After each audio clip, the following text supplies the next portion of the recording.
Solarbalkon-Experiment? Ich dachte, hier geht es um Video und um Marketing. Wie das zusammenpasst, erfährst du gleich hier nach.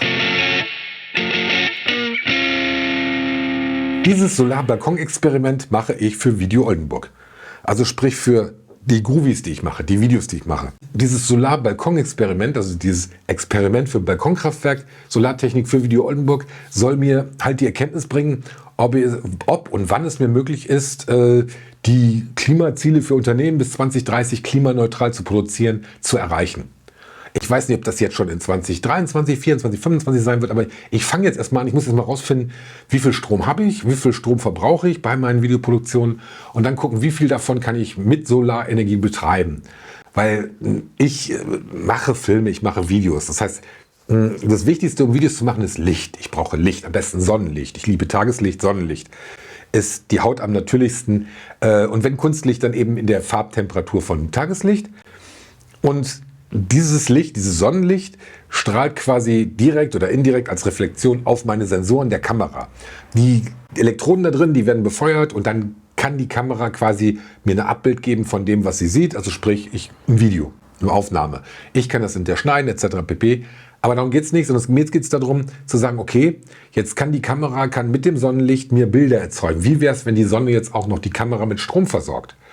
Und wer Filmemacher ist oder sich mit Video auskennt, da gibt es eine Unmenge von Akkus, die man im Einsatz hat. Ja? Die Akkus für die Kameras, die Akkus fürs Licht, womöglich noch verschiedene mit V-Mount, in MPF etc. Die Akkus für den Ton, das sind manchmal, wie heißt das noch so schön, proprietäre so Akkus, also nur für die funktionieren. Und dann andere Tonanlagen haben dann wiederum die AA-Batterien, also die 1,5 Volt, davon jede Menge. Also ich habe immer Batterien im Einsatz, um die Kameras zu versorgen, Ton zu versorgen, Licht zu versorgen.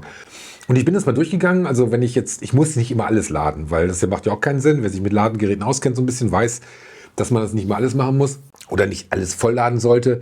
Aber wenn ich so überschlage, was ich immer so durchweg laden muss, liege ich immer so bei roundabout 100 bis maximal 200 Watt. Also das ist das, was alle Systeme, damit komme ich dann klar. Wenn ich so zwischen 100 und 200 Watt habe, kann ich immer dafür sorgen, dass ich jederzeit produzieren kann.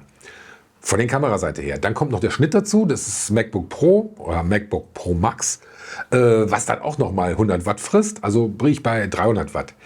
Jetzt ist mein Balkon nicht riesig, wir haben einen Holzbalkon, was dann wiederum Herausforderung wird bei der Montage der Panels, aber auf dem Holzbalkon können wir keine 2x2 Meter anbringen, auch keine Riesenpanels, also wird wahrscheinlich eher so kleine, kleinere Panels sein mit jeweils 100 Watt. 150 Watt, 200 Watt, keine Ahnung. Muss ja auch gucken, was gerade verfügbar ist, weil ich habe ein bisschen recherchiert schon und ich sehe, das ist alles ausverkauft, ohne Ende. Also wird es dann so 200, 300, 400 Watt maximal werden für den Balkon, was mir aber reicht. Dafür reicht das. Ich muss nur noch die Aufgabe lösen, die Herausforderung, dass ich ja die Netzgeräte zum Laden, die kann ich ja alle an einen Wechselrichter anschließen als Inselkraftwerk sozusagen, ja, also für sich betrieben, ohne ins Netz einzuspeisen. Das MacBook Pro wäre aber für mich echt ätzend, wenn ich das jedes Mal mit dem Kabel extra umstecken muss in Wechselrichter. Also wäre es besser, wenn ich das im Hausnetz haben könnte. Dazu müsste ich aber mindestens 100 bis 150 Watt auch nochmal ins Hausnetz einspeisen, also sprich beides. Und wie ich das lösen will, gucke ich mal. Also ich gehe jetzt in die Recherche, ich gucke es mir an. Wenn dich das interessiert, wie ich da weitermache und was ich da so für Ansätze herausfinde, wie ich das Ganze montiere, was ich gefunden habe, gekauft habe etc., schau es dir an, hol dir das Abo, läute die Glocke, du verpasst das nicht, wenn die neuen Videos kommen. Sicherlich gibt es hier auch noch andere zu Video und Marketing, ist ja üblicherweise, aber jetzt aktuell kommen mal ein paar zu den Balkon-Solarkraftwerken. Das war's jetzt erstmal. Ich wünsche jetzt noch eine sonnige Zeit. Bis bald erstmal. Vielen Dank und ciao.